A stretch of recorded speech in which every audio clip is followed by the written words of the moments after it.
Okay, everybody, welcome to Ask the Expert. We've got a great expert with us today. My world is mold-centric, so everybody that we talk to at least is going to be able to teach me something. I hope we learn a lot today. I'm sure we will. Amanda, Maven Roofing, thanks for joining me. Thanks for having me. I'm excited. Yeah, this is the most fun I'm going to have today, so hopefully it's the same for you. So we overlap a lot, right? Attics, especially with roofing and siding that you guys do on the outside of the building envelope. You're keeping moisture from getting in. In the case where it does, we work together a lot. So just a little history on your end. What got you to where you are now? Have you always been a roofer? I'm sure not, but tell me a little bit about what got you here. Sure. So my journey into construction started a little bit accidentally during COVID. I had another business that had nothing to do with construction, and it had just turned 2 years old when COVID hit. And I didn't want to lose any more money. So I closed that business, took about 6 weeks off before I decided to move into construction with a friend of mine here in this area. Stayed there for about 2.5 years and then left unexpectedly in 2023. Thought that I wanted to go back into corporate America for a while, did that for 6 weeks, decided that was not a good idea. And then fate intervened and I had an opportunity to start my own roofing company. And I jumped on the opportunity and I am not looking back. So roofing and siding, is roofing the majority of what you're doing? Like, tell me just a little bit about that. What's making the phone ring for you? Yeah, roofing is definitely our number one. It is our bread and butter. It's what is the biggest need. Nobody really wants to put a roof on if they don't have to. So a lot of times we get called because people are having issues. They know that they have a leak, or they think they know there's a leak, but they don't realize there's more systemic issues with their roof. So that's definitely the number one reason why people call us, is because water is coming into their house. The other reason why people call us is because their roof is aged. It's 20, 25 years old, and maybe they don't have issues, but they want us to come in and do a thorough inspection to understand where those points of weakness might be. What does the overall picture of their roof look like? Are there spots that maybe could be repaired temporarily? And then wait, another 6 months or a year to do a full replacement. So that's the other reason why people call, just sort of preemptively. I think of a roof, especially because of what I do, just for the function of it, right? It's so functional. But when I stand out front of a house, you can often see that it's a huge aesthetic part of a house too. Yes. I mean, how often does that become a part of the conversation, or does it really depend on the client? With me, every single time. And it may be different for me versus other roofing contractors, but I think I spend more time on the aesthetic value of that $20,000 investment versus other people. I am one of the very few women in this industry. If there are other contractors around here that have women, they're few and far between. I actually recruited another woman into the roofing industry for the company I used to work for. So if there's another woman running around, it might be Amy. And yeah, I think that women bring something to the table that our male colleagues maybe don't, or they don't really even think about. I don't know if you know this, Eric, but over 80% of a home's purchasing power lies with the woman of the household. Mm-hmm. So a lot of times, and I'm not trying to be, gender specific here, but a lot of times the women care a little bit more about the aesthetic value of their roof replacement. So when I meet with women homeowners, we tend to go a little bit more down that path of talking about color or talking about the balance between form and function. And those are conversations I enjoy. And it's absolutely right. And I think a lot of guys in the trades, especially guys that are doing in-home sales, can be dismissive of the woman of the house because their own preconceived notions, right? So because patriarchy. Yeah, right. And yeah. Why am I going to waste my time talking to her because she doesn't know what I'm talking about? Well, A, she does, and B, even if she doesn't, it's your job to educate, and C, she's going to make the final call. If she doesn't trust you, if she doesn't feel listened to, if she feels like you're just going to take advantage and go, don't worry about it. Right. You're not going to get that work. So practically, anyway. Yes, that's a whole other podcast. Yeah. All right. I want to jump into some photos. So sure. I've got photos that I run into in attics, right? You're usually up top where the sun is shining and the risk of fall is much greater. I'm inside the attic, so I don't fall as much, but it's a little darker and can be a little bit more dangerous. Let me share my screen here. And I haven't even shared these with you. I'm going to hit you cold with these. Ooh. Okay. So when I'm training inspectors, this is one of the first things that I show them. I'm like, there's so many different types of roofs out there. And I mean, some of these, I mean, I've never even heard of a jerkin head, although that looks a bit like a Dutch gable. I'm sure it's a thing. Maybe some of these are made up. I'm leaning in so I can see better. Yes. So, you know, when you look at this, and I'm sure you run into most, if not all of these, and I'm sure this isn't even complete, but for you as a roofer, do you look at some of these and go, yeah, if I could build a house tomorrow, this is the roof I'd do because I knew it would stand up, and I would never do this roof because it's stupid and I hate it. Like, what do you think? That's a great question. So when I think about that form versus functionality thing, your traditional open gable, I call them up and overs, are going to be the most functional roofs, especially Whoops. Sorry. it's okay, especially an open gable roof that is pitched at like a 5 pitch or greater. That's going to be 5/12. So every 5 inches you go over, you go up 12 inches.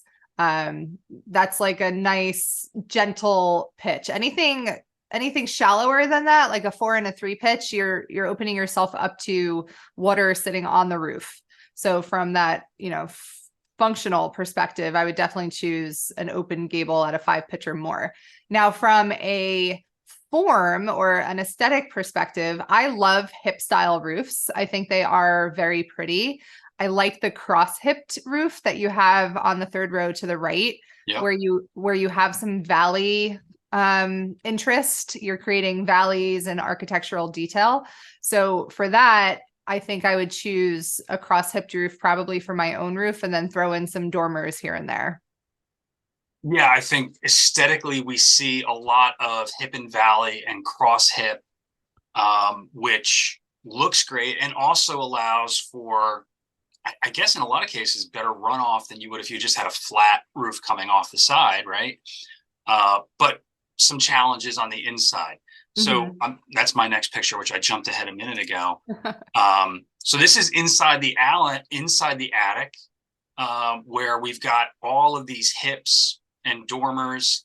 And I look at this and I go, wow, from a ventilation standpoint, it makes it a lot more challenging. I mean, is that what you're seeing? What I'm seeing here from a ventilation perspective is that there are no baffles. So from a challenging ventilation perspective, my eye immediately went to, where is the intake ventilation? And the reason why I was drawn down is because I see what are called cat eyes on the plywood. That's the rusting nails. Yep. So what this tells me is that there's not good ventilation in this attic. And the cat eyes are formed from moisture that actually is sitting on the nails. And that usually happens during the winter season, because the interior ambient temperature is hotter than the exterior ambient temperature. So science tells us when you have a contrast in temperatures, moisture can arise. So what happens is if there's no intake ventilation cooling off the attic, then you can't get that air circulation and that cool, dry air to exhaust that hot, moist air out. So whether it is an up and over gable roof or a very complicated hip style roof, your intake ventilation is ultimately going to tell you whether or not it's going to have the opportunity to ventilate properly, regardless of the complexity. If we can't get the air behind it through the gables, right, through the soffits, I'm sorry, not the gables, through the soffits or some sort of ventilation from below, yeah, we're going to see those cat eyes. I'm going to jump ahead. So we call this just one of the drippy drips, right? So, the drippy drips, yes. I mean, there's so much condensation hitting the nail heads above that it's just dripping down in the same spots where they have this roof that's, this attic that has a floor. Yes. And when you got insulation, you don't see it. It's not as easy to see. But when we see that, we know exactly the condensation issue we're dealing with. Yep. All right, I'm going to give you this one. Oh, it's so small. I can see it. There. So what you guys are dealing with, and I wanted to ask you about this too.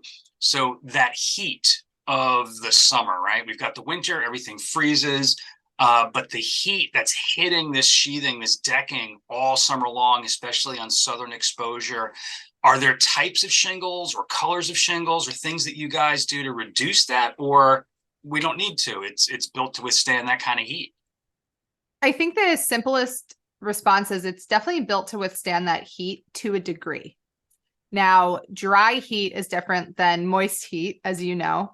So that's where that ventilation part of the equation comes in. So if it's 141 degrees that you're reading, but it's hot and dry, it's going to be different for the longevity of the roof than if it was hot and wet. So if it was hot and wet, what we would expect to see is that the plywood is cooked. Essentially, it's been boiled, you know. So when I go into an attic, I might see that the plywood has turned a darker color in certain areas where maybe the ventilation isn't as good, or perhaps there's a mechanical unit sitting below that part of the plywood. So when I look up and, you know, there's nice plywood on that side and nice plywood on that side, the extra heat that's being kicked out of that mechanical unit could be heating up the plywood 20, 30 degrees hotter.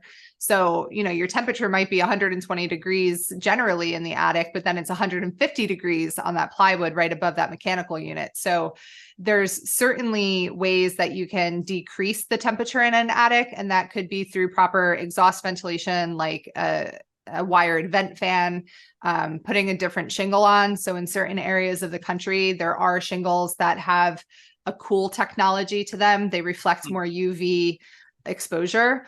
The New Jersey market, we can get them. It's very rare, and not a lot of people want to pay that premium for an asphalt shingle that reflects the UV exposure.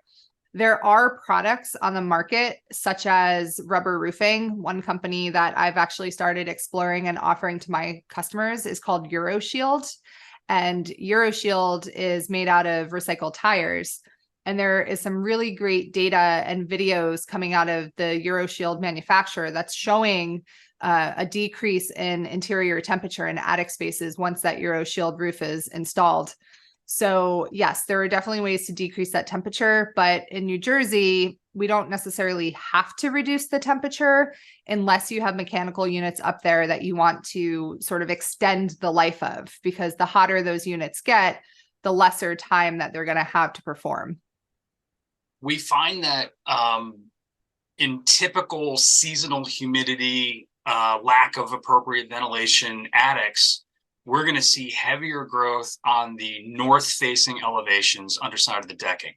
Yes. And part of that is, I think, and you tell me if I'm wrong, because I could be just making an assumption here, is that decking isn't getting as much heat. So the humidity that is entering the space and going into the wood is not getting dried out as often or as quickly as the south-facing. Is that all of the story? Is there a little bit more to it? There's more to it. So that is one reason why you may see that. And it's funny, I always sort of challenge myself to find my direction in an attic based on what I see sort of happening. I can almost always tell the southern facing side of an attic space. Now, I almost have an opposite experience of you. So for the north facing sides of an attic, I can tell, especially in the winter. So from now through probably March, I'm going to start seeing it more, that the north side of an attic will have more of those cat eyes than the south side of an attic. And it's because when the sun sets lower in the sky, or it arcs lower in the sky, you have the northern sides of a house shaded more, which means that the outside of the shingles tends to harbor moisture. And the outside moisture plus the interior moisture will create that condensation faster than what you would experience on the southern facing side of a house during the winter. So I typically see more cat eyes on the northern side of a house. And then I can typically see more of like that baked plywood on a southern facing side of the house. when we see cat eyes and drippy drips, which is an industry term you guys can use, you're welcome. We know that's driven a lot by the winter, and we know it's driven by not only what you're talking about, but the insulation between the living area below and the attic above. If Yes. there's a lot of gaps on the penetrations, lights, electric, HVAC, even the attic access door, if that's not sealed well, in the winter, all of that warm, relatively warm, moist air from the house is just going to rise up and condense against that decking. So we get an issue there. All Yeah. right, let's see, what do I have next for you? Oh, okay. So types of decking, right? So this is OSB, OSB. which everybody hates. And we can see a whole bunch of mold on there. I hate it because it's such a soft wood. It's really easy for molds like aspergillus to get a foothold. Do you guys replace OSB? Do you put in new OSB if you replace it and take it out? What's some of the advantages to different decking types? So we typically will replace with plywood, regardless if there's OSB, plank, tongue and groove, whatever. It's my experience that plywood holds up best over time versus OSB, but I've seen 35-year-old OSB in a very well ventilated attic that looks beautiful. Some people love it, some people hate it. Some people across the country in the roofing industry will only install OSB because they say that what's added to the OSB actually makes it stronger than plywood. But here in the New Jersey market, I'd say over 90% of roofing contractors will install plywood rather than OSB. Now, there are other types of sheathing. There are fire retardant plywood that you can install that's code required for certain applications in the commercial and multifamily residential spaces. So you have to keep that in mind. And then in terms of the size of the sheathing, there's code requirements for that as well. So it depends a lot on your on-center structure of your joists. So if it's 16 inches on center, you can get away with a 1/2 inch sheet of plywood. If it's more than that, you have to do at least 5/8, sometimes even 3/4 inch plywood. I see the OSB a lot when I go into, like, that was the original construction. It's a whole bunch of townhomes or condos. I'll go into condos built in the 80s and 90s, and they're 24 on center, 2x4 with OSB. And I'm thinking, if Santa Claus lands on this roof, these people are going to die because, right? All right. So you guys are, I love to see more plywood. I love to see the old decking, the old tongue and groove. My favorite. Yeah, it's just because it's cool and it's actually a lot more mold resistant. All right. So, I mean, here's something I'm sure you guys see a lot. Yep. Very normal. Otherwise, the plywood looks great, but we know we got a leak there. We know we've got mold there. Are you guys handling these kind of smaller repairs where it's maybe not the whole roof? Yes, and we're one of the very few people in this area that will. And the risk to us and the risk to other contractors is once we start working on a repair, we are now adopting the problem. Yep. So, we have very strong contract language and we have very black and white conversations with people that we are warranting our work against the area that we are performing the work. But ultimately, we would sort of take on any other problems that roof might have before we ever step foot on it. So that is sort of a risk that we take. But it's a risk that we take because we are one of the only people that will help people rather than replace their whole roof. So that is another podcast. The frustrations that I have in this industry with storm chasers or with people who really just focus on your insurance work. They only want to sell full roof replacements and they will fight tooth and nail with insurance adjusters to try to get the entire roof replaced when really all they have to do is a small repair. But they don't want to touch it unless they can make $5,000 in commission. So, that's again, a whole other podcast. Time and a place for storm chasers. And not to beat them up more, but over the years that I've done this, I've worked with a lot of roofers. And so you're unique. And one of the reasons that I asked you here is you're a little bit more holistic when you're looking at a roof. And what I mean to say is that I've talked to so many roofers who are like, oh no, I never go in the attic. I see everything I need to see from the exterior. And I'm thinking, what X-ray vision do you have, Superman? Right. Like, so do you find that of value when you guys go into an attic and you see something that you may not see from the outside, or can you see it from both sides and you're just trying to get a bigger picture? Like, why do you do that where the others don't? I go into every single attic or crawl space that I can physically fit into. And if it's not safe for me to walk through the attic, I'm at least popping the attic hatch and putting my camera up there and getting some photos. That does a lot of different things. One, it tells me what kind of plywood or sheathing is up there. So when I'm ordering materials, I know what to order. The second thing is I can immediately smell the conditions of the attic. There's many times where I'll just pop the hatch or I'll pull down the stairs and I'm overcome with the stench of moisture. You know that stench very well. And the roof could look perfectly fine from the outside. Maybe they're not having any issues from the outside whatsoever, but if I'd never put my head in the attic or I never took the time to go inside their house, I wouldn't know that they had a systemic moisture issue.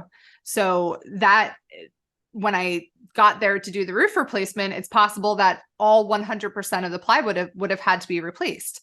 So not only does that cause a surprise for the homeowner, but it also makes me look bad, like I forgot to do a part of my job. Awesome. So moving on to ventilation. And here's where I should have a really nice graphic ready. Tom, please insert a really cool graphic when you're editing this, because we want to talk about all the different types of ventilation, the typical ventilation, right? A gable end vent, soffit vents, ridge vents, powered vents, static vents. I got a few pictures.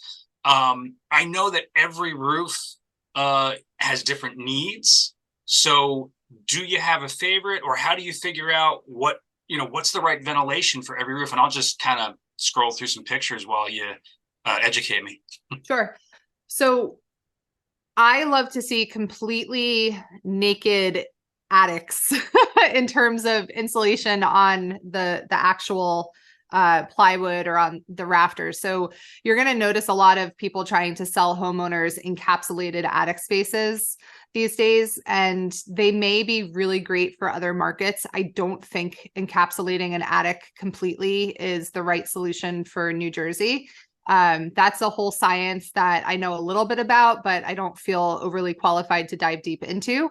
However, an attic like this that you're showing a picture of right now is what I typically love to see. So nice, fluffy, full insulation on the floor. That means that you're keeping the heat down inside of the living space. And then I always look for daylight coming through the soffits like you're showing here. Now, this house does not have baffles, which is fine because the insulation is pulled back and away enough from the soffits.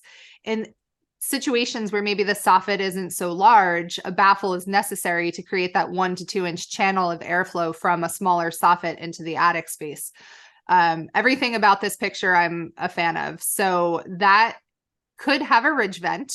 So theoretically, this house could have a ridge vent and it would be a 100% passive ventilation system. And theoretically, they'll never have an issue with interior moisture. Well, I'm glad you're a fan of it, because let's talk about fans. So those powered vents, right? Yep. I should be a comedian, right? So set for temperature, set for humidity in some cases. What I see often is these are put into attics where nobody was quite sure what to do. And then they forgot it was there, it stopped working, or the homeowner got so tired of hearing it rattle that they unplugged it.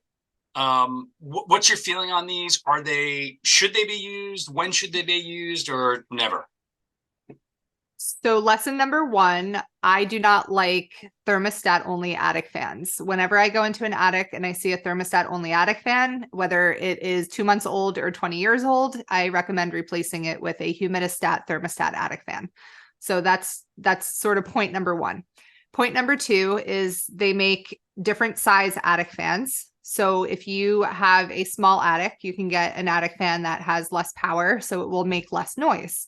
If you have a very large attic or a hip style attic, like we saw before, then going up to the larger series or more powerful fans would likely make sense. Now, attic fans are 100% necessary in situations where there is purposeful reduction in intake ventilation or if there is architectural reduction in intake ventilation. Now, what I mean by that is some houses don't have soffits. A lot of Cape Cod style houses just do not have soffits. And if we are buttoning up that house with a new roof, we're putting materials on that are covering up any of those small gaps that used to allow the attic space to breathe. So in the, in the instance where they may have had what's called a builder's gap, and I don't even know if you know what this is, Eric, but in previous years of building, like 50, 60 years ago, on houses that didn't have soffits, they would actually leave a small gap between the sheathing and the fascia board. And it would be like a 3/4 inch or a 1/2 inch gap. And that was called a builder's gap. So that's where air would actually come into the house. But now we're putting drip edge over that builder's gap because of code requirements. So you're actually closing off that small bit of intake that that house might have had. So that is a situation when an attic fan would be 100% necessary because you need to suck the air from the outside for the air to actually get in. Now, I see cases where people should theoretically not need an attic fan because they have a ridge vent and their soffits are ventilated, but they never installed baffles and their insulation is covering that soffit. So they install an attic fan because they're trying to bring air into the attic when really what they needed to do was just pull the insulation away from their soffits. 100%. Yeah. Yep. The other thing that I see is people will install an attic fan because they are not properly ventilating their bathroom fans out of the attic. A lot of times they might terminate their bathrooms into their attic, their bathroom vents into their attic. Maybe they didn't even know it. Maybe the electrician said, "Oh yeah, I put a bath vent into your bathroom for you," but the electrician never vented it out of the house. So now it's venting into the attic space. And these people are wondering why they're getting cat eyes in their attic when they never did before. So they put in an attic fan. So rather than solving for the problem, they're solving for a solution that isn't actually solving for the problem. Right. Yeah. They're just trying to get that humid shower air out of the attic when it should have never entered the attic in the first place. It should have just passed through and gone to the outside. All right. So this is one of my favorite pictures that I show to my inspectors when I'm training them about, well, there's a nice gable end vent that is so filthy that no air is passing through. Correct. Gable end vents, are they good to have with a ridge vent and soffit venting, or is there a time when we shouldn't have all three or just one or the other? I am neutral about gable vents if there is other intake ventilation. To me, I don't really feel strongly one way or another. Now, if they have a Cape Cod style house, a lot of times you'll see these triangle gable vents because they're acting as intake ventilation. Because like I said before, they don't have that intake ventilation at the soffits because soffits don't exist. So when you get a cross breeze, the thought process is that air is able to get into the attic through that gable vent. The other thought process is if it's coming from one side of the house and going out the other, you're getting intake from one side and exhaust out the other. So it could work, but what happens is it's circulating the air at the very top of the attic space. It's not necessarily circulating the air throughout the whole attic space. So it's better than nothing. Right. I do see them a lot in conjunction with ridge vents. And one thing I didn't talk about before with the attic fan is if you have these gable vents and an attic fan, it could be better than not having an attic fan at all. I feel like if I've got soffit vents, ridge vent, and a gable end vent, in some situations, the airflow could go right from the gable to the ridge, and I could get voids in air movement in spaces where, air is going to flow like water to the easiest escape. And I have seen places where there's no ridge vent, no soffit vent. So they have a gable down the one end and a powered vent down at the other gable end. So it's just kind of pulling everything through. Exactly. And it seems to be, well, definitely better than nothing. Yes, that's why I said I was sort of neutral, because there's so many situations where they're just redundant. Right. Having a gable vent in after installing a roof with proper intake and exhaust ventilation from the soffit through the ridge, it will create a redundant circulation system right there, like between the gable and the ridge vent. So yes, redundant at that point, definitely a negative. But Yeah. if you don't have soffit vents, because again, you have the style of house that doesn't have a soffit, then having a gable vent on both sides of the house is better than nothing. What's even better than that is having a powered gable vent on one side and then the passive gable vent on the other, like you had said. I can't remember the name of it, and I think I learned about this from you. In some houses that don't have soffit vents, you guys have a vent solution that can go into the actual shingle and maybe like a foot up from the soffit. Tell me a little bit about that. Exactly. So those are going to be roof deck intake ventilation. Okay. So we are certified by both GIF and Owens Corning, and both GIF and Owens Corning have their own names of these products. For GIF, it's going to be GIF Cobra Intake Pro, and for Owens Corning, it is not Cobra. It is Owens Corning Vent Shore Intake. So what happens on these houses that don't have soffits, we have to think about, okay, well, how is air going to get into the house? Now, with a house that doesn't have a soffit and doesn't have second floor living space. So think about a Cape Cod that only has living space on the first floor and they have a full attic. You can put the intake ventilation 6 inches or so, or 6 to 12 inches up from the gutter edge, and you cut a slit into the decking, and then you put the whole system in so it waterproofs it, but it still allows air to get in. When you're looking at the house, you're going to notice what I call a speed hump. It looks like a little hump in the roof, and that's where the air is coming in. Now, on a house that was a converted Cape Cod and now has a dormered second floor, what we see a lot of times is that there's a smaller attic space on that second floor, and then there's living space with a knee wall. So what people do is they will insulate the area of the crawl spaces. Perfect. Thank you. I didn't know this was coming.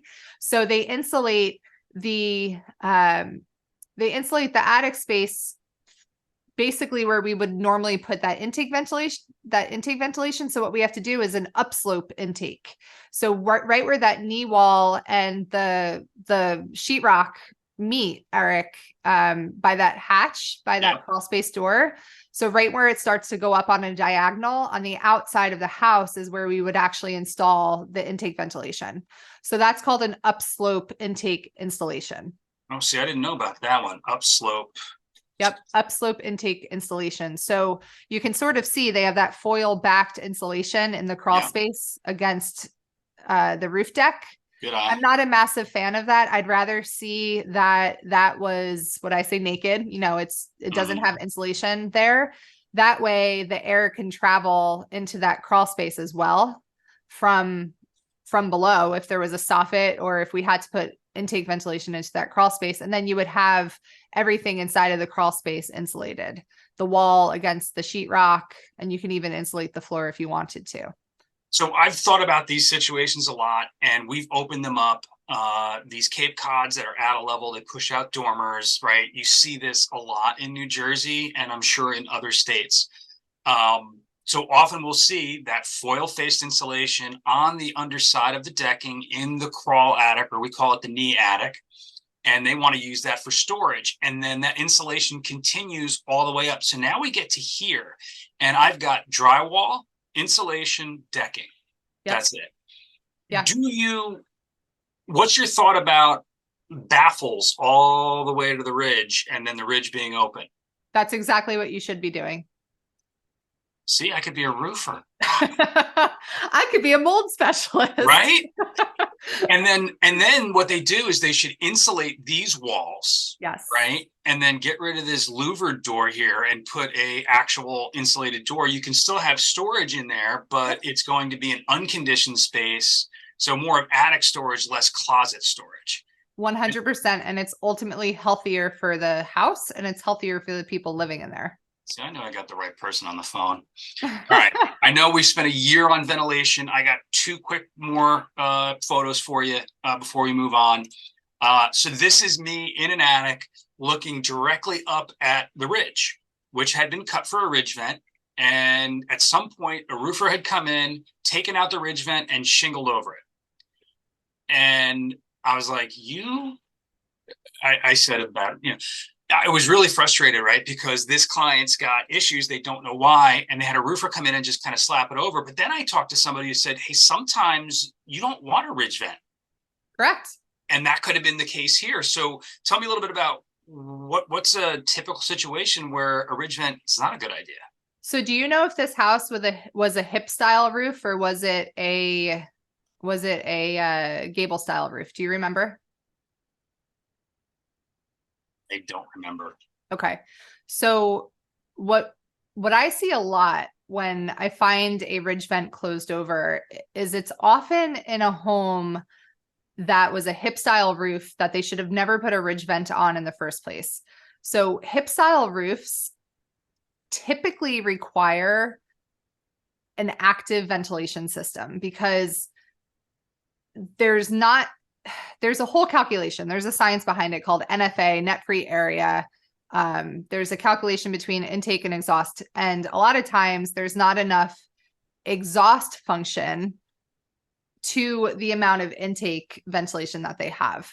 So they shouldn't have ever put a ridge vent on, because think about it. If you have a very pitched attic space and it's coming from four sides and all of the soffits are ventilated, you have all this intake, but then you don't have enough exhaust at the very top. So if you're putting a ridge vent in and the top of the roof is only like 6 or 8 feet long, you have to put the ridge vent a foot in from each side. So if your ridge is 6 feet, you're now going down to 4 feet.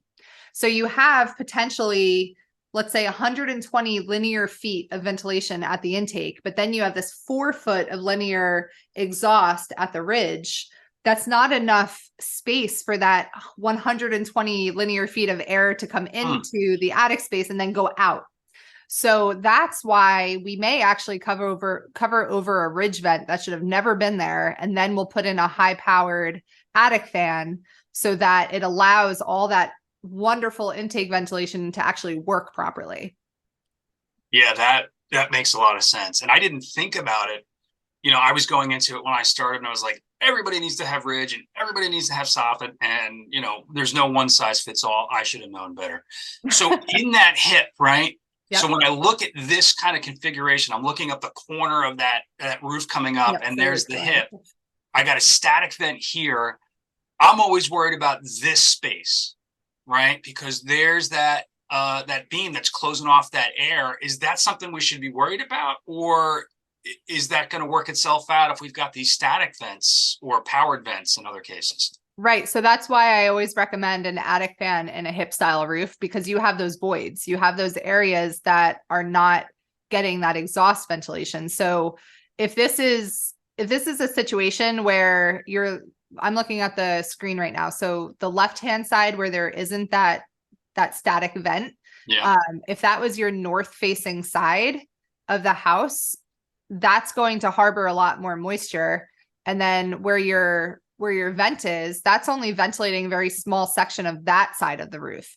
So hips are beautiful. Like the hip style roofs are beautiful, but the intake and the exhaust ventilation needs to be considered, especially if it is a renovation project that you're doing and not new construction, because like I said, we're buttoning up a house tighter than it's ever been buttoned up before.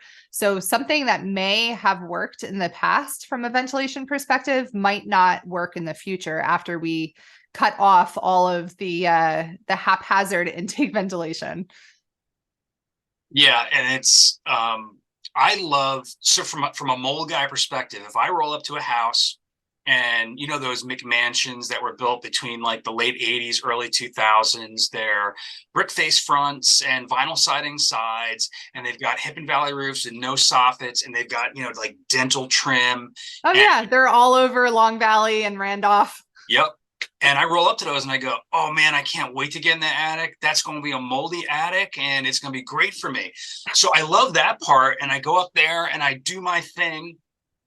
I guess the best, what I should be talking to these guys about, these homeowners, is how do we keep this from happening again? And since there are no soffits, it's probably a mix of that upslope or that intake ventilation and Yep. powered vents, right? Yes. Okay, cool.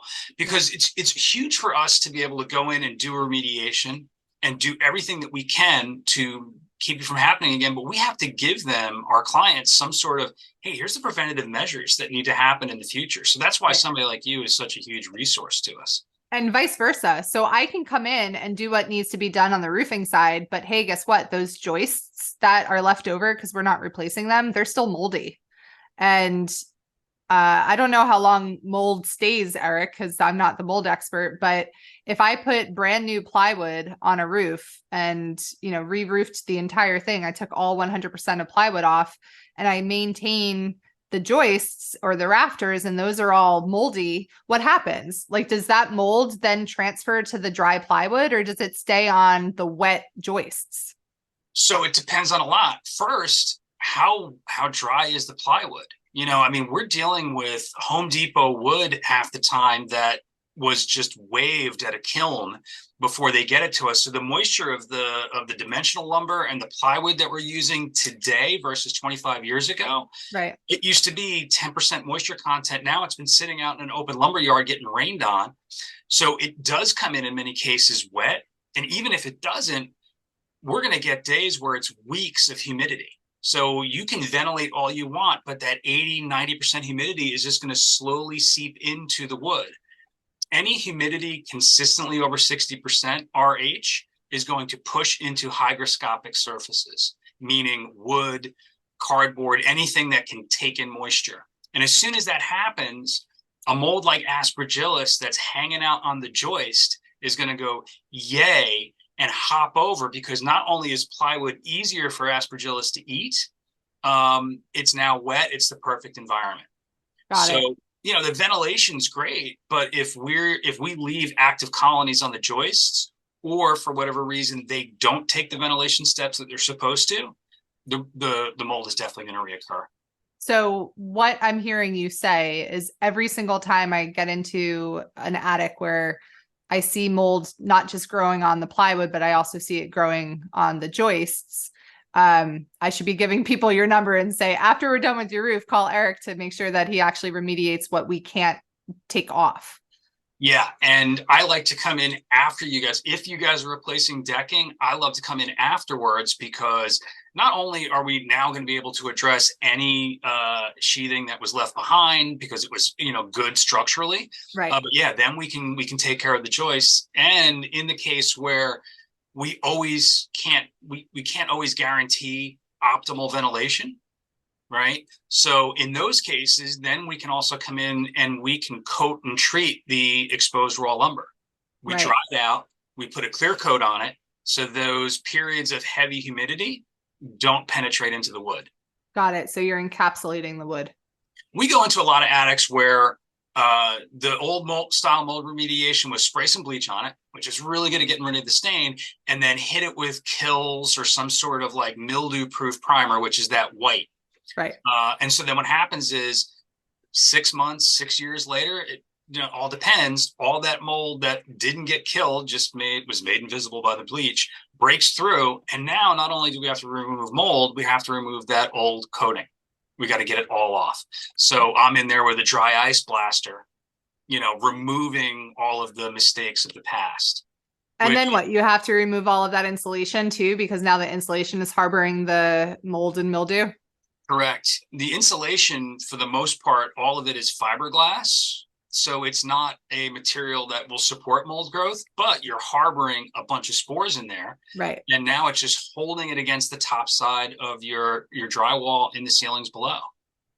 And it can also eat, in extreme circumstances, it can eat the paper facing on the insulation. It's fascinating. One of the things that happens to me, because I'm very sensitive to organic compounds, within 2 minutes, if I'm up in an attic, even if I have a respirator on, if I'm up in an attic that I suspect there is something starting with an M, I can tell immediately within 2 minutes. I get extremely itchy. In some cases, I will have, even if I'm wearing a respirator, the topical reaction I'm having will also cause respiratory reactions. It's incredible. It's like I was surrounded by a herd of cats in an elevator because I am also extremely allergic to cats. So there are many times where I go up into an attic and maybe I don't see something, but I could smell it because I also know what to smell for. And within a minute or two, I'm starting to get itchy. And I'm like, all right, we've got an issue here. Is that common? Like, are a lot of people allergic or susceptible to mold spores as an allergy? I would say about 25% of the population has something going on that either makes them more sensitized to mold or more subject to mold-induced illness and biotoxin disease. So if you're, we're, as kids, right, we grow up, we cut ourselves, rub dirt in it, and the logic is that we're going to get more resistant to the bacteria. And that's true as far as that goes. The more that we're exposed to bacteria, the more resistant we are. But it's the opposite with molds and allergens. The more that we're exposed to it, the more our body overreacts.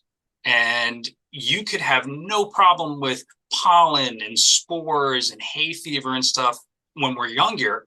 But as the years go by and you get more exposed to it, your body overreacts.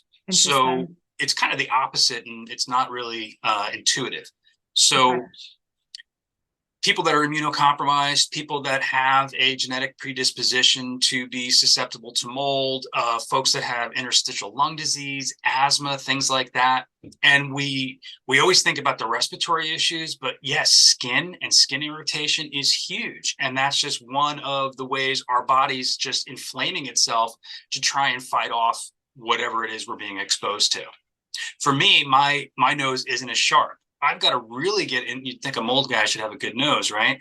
But I've got to get into a space that's really heavy before I can smell it. And then I go nose blind quick. What for me, my tell is I'll go into a space and within 2 to 3 minutes, I can feel my throat get a little scratchy and my voice I start to lose my voice a little. So, I sound a little sexier, but I got there. Because I know what I'm probably breathing in is spores at an elevated level that none of us are experiencing outside. Fascinating. All right, a couple more for you just for fun. I showed you drip, drip, drippies. Here is drip, drip, drippies in the winter. Oh, yeah, that's fun. Right? So we see this huge amount of frost on the nails. We know that there's all sorts of condensation going on. Even in the winter with the low humidity outside, we know that most of our winters are really low humidity. Where's it coming from? It's coming from inside the house. So this is what's causing those cat eyes, right? And that right there is a north facing side. 100%. 100. All right. So this one I wanted to ask you about. I see this a lot. I see these old standoffs in between the joist, and then there's new decking here. What are these standoffs for? Why were these here and what were they used for? Do you have any idea? So that's probably a house that was built pre-1900.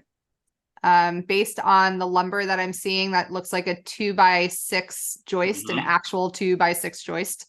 And that was probably 18 to 24 inches on center. And that probably had slate or shake roofing originally. So I call them furring strips. Other people call them other things.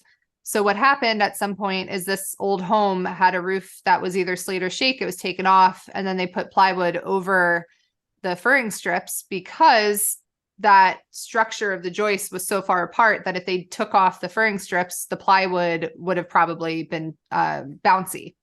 So that is part of the answer. The second thing that I'm noticing here is the moisture. This is one of those situations, Eric, where I see moisture and temperature sort of bake the wood. So this could be a very good example of what I was saying before, where they had a bathroom that was venting into the attic space.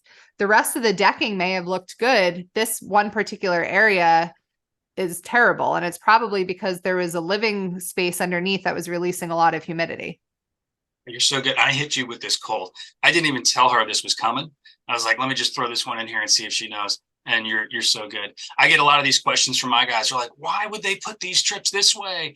And it's just kind of an artifact that, we got to think of the evolution of, you're right. If they had taken that off and just tried to throw the decking on there at 24 on center, they were afraid of it actually, just failing. Right. I know you're disappointed, but that's all the photos I have. Oh, this So is so we're fun. done with the photo. I love doing that. I just go through photo review after photo review. That's my fun stuff. All right, so that's all the questions I have. My last questions for you is either A, what didn't I ask that I should have? What do you think everybody should know that I forgot to bring up? You said A, was there a B? I'm gonna wait on that one. You go. Okay. So, time. What didn't we cover? Oh, we didn't cover skylights as a method of ventilation. Oh, you're right. I lied to you. I do have some skylight photos. Hold up. Hold the phone. Go back. All right, where are they? I think I hopped over them. There we go. Cool. What we did not talk about, and maybe I can have whoever your editor is edit some of these photos in.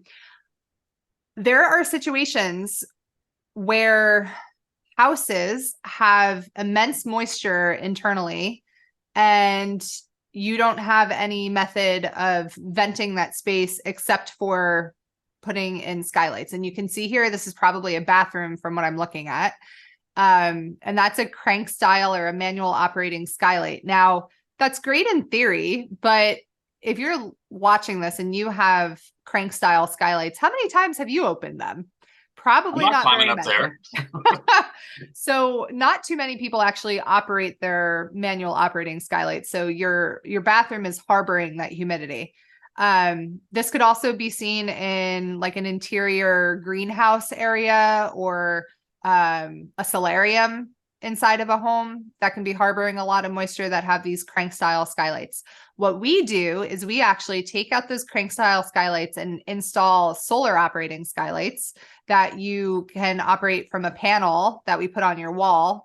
And then they have rain sensors. So you can open them and then they'll close themselves when it senses rain. Oh, you guys do these? Yeah. Yeah. Oh, We do that's them. awesome to know. Yep. All right. And we don't have to replace the roof to do them. Your roof could be 20 years old and you just want to replace your skylights. We could do that. That's fine. So you get a 30% federal tax rebate on solar installed skylights as well. So that's so you can replace these with those solar ones and then just install a panel. So they wouldn't really have to change much except this ugly orange color. And then have them, and it would just kind of be a retrofit. Correct. As long as that is a size that is stock, because if we're not replacing the roof, what we don't want to do is cut away the shingles from around the skylight more than we have to. So as long as we can get a size that fits within that existing opening to do a retrofit, we don't have to replace the roof. If those skylights are not stock size skylights, then we would have to replace that roof slope. Definitely. Yeah. Send me a photo or some of those stuff and we'll enter that in here as you're talking about it so we can show everybody.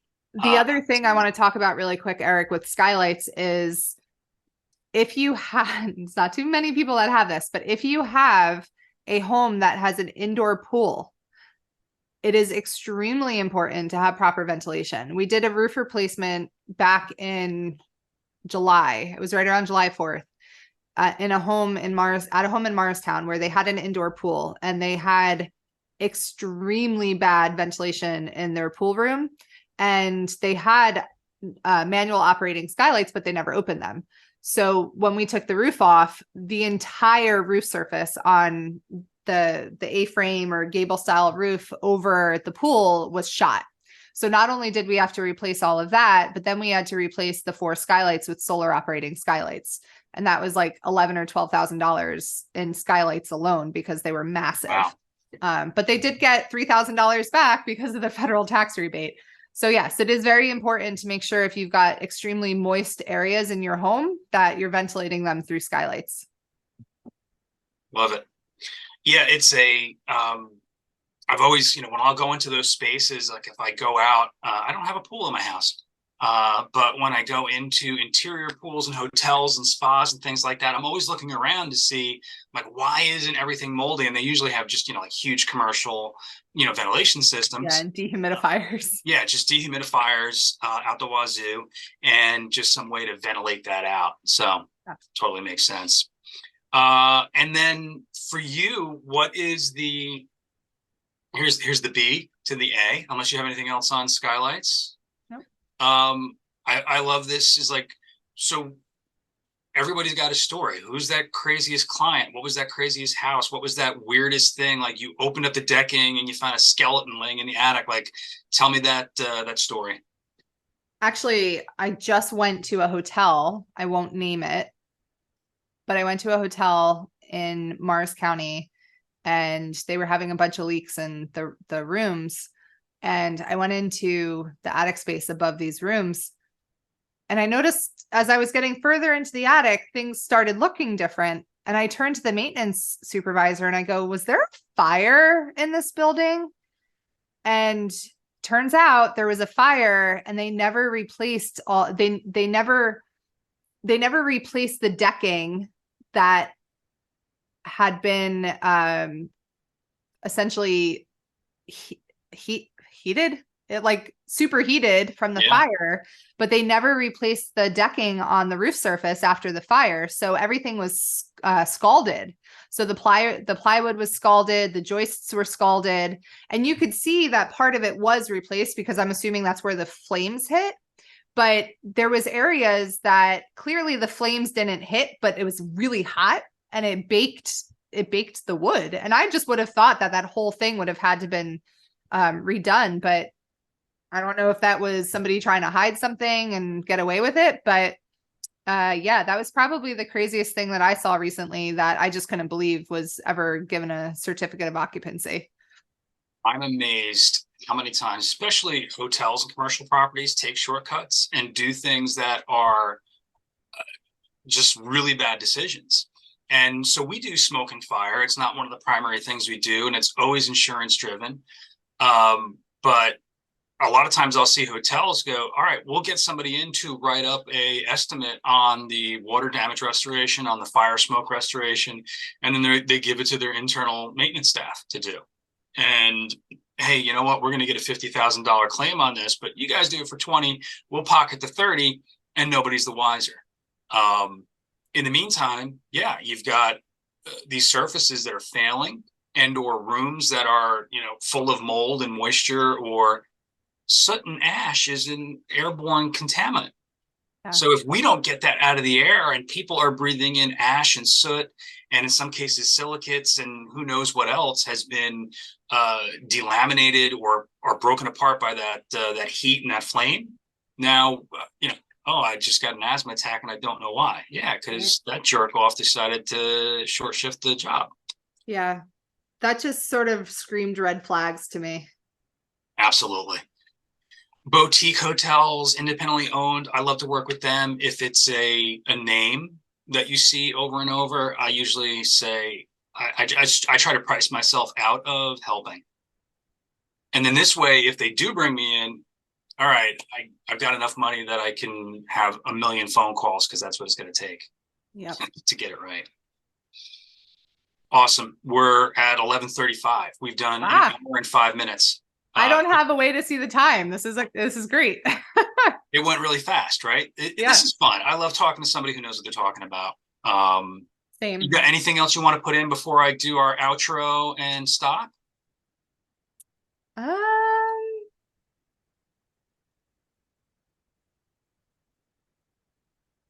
I think the only thing that I would say is go up in your attic when it's raining, because even if you're not getting leaks in your living space, it's highly possible and probable that you've got something going on if it's raining and your roof is more than 25 years old. So go up in your attic or go into your crawl space if it's raining and just take a look around. And if you do find anything, either call me or Eric and we can come check it out for you.